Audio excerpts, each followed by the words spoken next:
Hello बच्चों, आज फिर एक क्वेश्चन लेके हम जेईई मेंस का ही क्वेश्चन है। ये दिखने में इतना भारी भरकम क्वेश्चन लगता है, बच्चों ने पता नहीं ये लगता है कहाँ से पूछ लिया। आप एक बार इस ट्रिक को समझ के जाना, कुछ सेकंड में आप इसको सोल्व कर दोगे और फिर आपको पता लगेगा कि कॉम्पिटिटिव एग्जाम में मैथ के क्वेश्चन फास्ट कैसे सोल्व किए जाते हैं, शॉर्ट ट्रिक कैसे काम करती है। एक बार आप देख लेना, कुछ कॉन्सेप्ट होते हैं उनका यूज करके शॉर्ट ट्रिक बन जाती है, और शॉर्ट ट्रिक कुछ अलग नहीं होता, जो आप समझ होती है आपकी कॉन्सेप्ट को लेकर वही शॉर्ट ट्रिक होती है। ठीक है, तो ये देखो, ये 1/1 का स्क्वायर 1/4 मतलब 4 पावर 1/2 की पावर 4 1/3 की पावर 4 इसकी वैल्यू दे रखी है। ये केवल ओड है, ये केवल इवन है। तो आप सोच के देखो, सवाल की शुरुआत, क्वेश्चन की शुरुआत कहाँ से करोगे? यहाँ से कर सकते हो, क्योंकि इसमें इवन भी है ओड भी है। इसमें करोगे तो ओड है इवन नहीं है, इसमें इवन है ओड नहीं है, तो यहाँ से शुरुआत करो। इसमें ओड एक साइड रख लो, मैं लिख लेता हूँ 1/1 की पावर 4 1/3 की पावर 4 1/5 की पावर 4 और सोन। इस ब्रैकेट में केवल ओड लिख दिए। ठीक है, नेक्स्ट ब्रैकेट में केवल इवन लिख दिए, 1/2 की पावर 4 1/4 की पावर 4 1/6 की पावर 4 और ये ऐसे बन गया। इसकी जो वैल्यू दे रखी है वो π²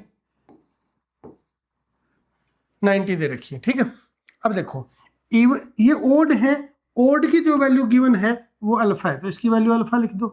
यहां देखना बच्चों, जो मेन चीज है यहां आप देखोगे, इसमें अगर मैं 2 कॉमन ले लूं 2 की पावर 4 तो ये बच जाएगा 1/1 की पावर 4।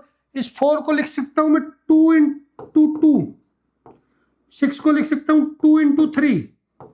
तो क्या होगा, 2 की पावर 4 करते ही ये ऐसे बचेगा 1/1 की पावर 4 1/2 की पावर 4 3 की पावर। आप 1/2 की पावर 4 ले लेना कॉमन, और फिर देखना क्या बचेगा, 1/1 की पावर 4 1/2 की पावर 4 1/3 की पावर 4 ये बच जाएगा, और इज इक्वल टू 90 ये बचेगा। ठीक है, अब देखना बच्चों, मैं यहां लिख देता हूं, ये वैल्यू अल्फा है।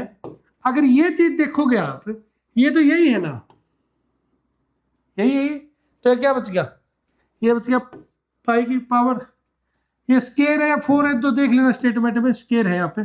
ठीक है, तो स्केयर है, ये 4 भी होता तब भी कोई फर्क नहीं पड़ता, कैंसिल होता, वैसे स्केयर है ये। ठीक है, तो ये लिख दिया, और ये जो 1/16 था ये अलग लिख दिया 1/16।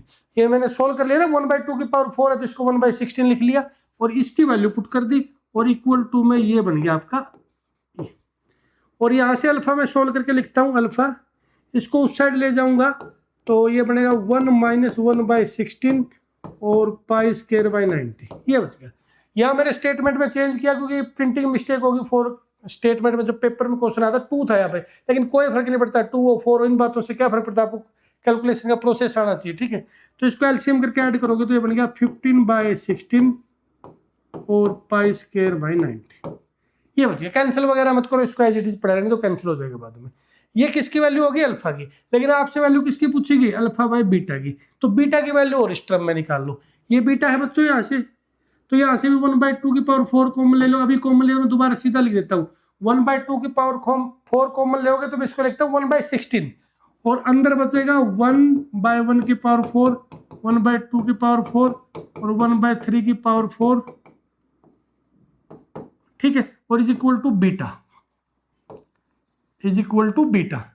अब यहां देखो 1/16 और इसकी जो वैल्यू है वो अपने पास पहले ही पड़ी है π² 90 और इज इक्वल टू बीटा। तो अब आपके सामने बीटा की वैल्यू भी आ गई, अल्फा की भी आ गई, आपको किसकी निकालनी है, अल्फा/बीटा की। बढ़िया इजी तरीके से निकल जाएगी।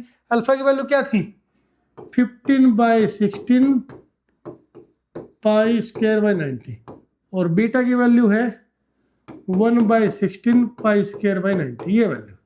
इससे ये पूरी कैंसिल होगी, 16 ऊपर जाएगा कैंसिल हो जाएगा, वैल्यू बच गई 15। कैंसिल करके देख लेना, इजी आ जाएगा। तो कुछ ही सेकंड में आप इसका आंसर निकालने में कामयाब हो जाओगे। ऐसे शॉर्ट ट्रिक से आप सोल्व करोगे तभी आप पेपर में नंबर ले पाओगे, क्योंकि इस क्वेश्चन को अगर बहुत लेंथी तरीके से कर दिया आपने, 5 मिनट लगा दी, फिर कहाँ आपके पास टाइम बचेगा पेपर में अटेम्प्ट करने के लिए, क्योंकि एक क्वेश्चन करने से थोड़ा पेपर क्लियर हो जाएगा। तो आपको भी अगर ऐसी वीडियो अच्छी लगती है प्लीज़ वीडियो को लाइक कीजिए, चैनल को सब्सक्राइब कीजिए, और ऐसी वीडियो के लिए आप चैनल पे वीडियो देख सकते हो। डेली वीडियो आती है हर एक क्वेश्चन की, बहुत अच्छे क्वेश्चन की, कि शॉर्ट ट्रिक से कैसे सोल्व किए जाते हैं। ठीक है बच्चों, मिलते हैं नेक्स्ट वीडियो में। Thank you.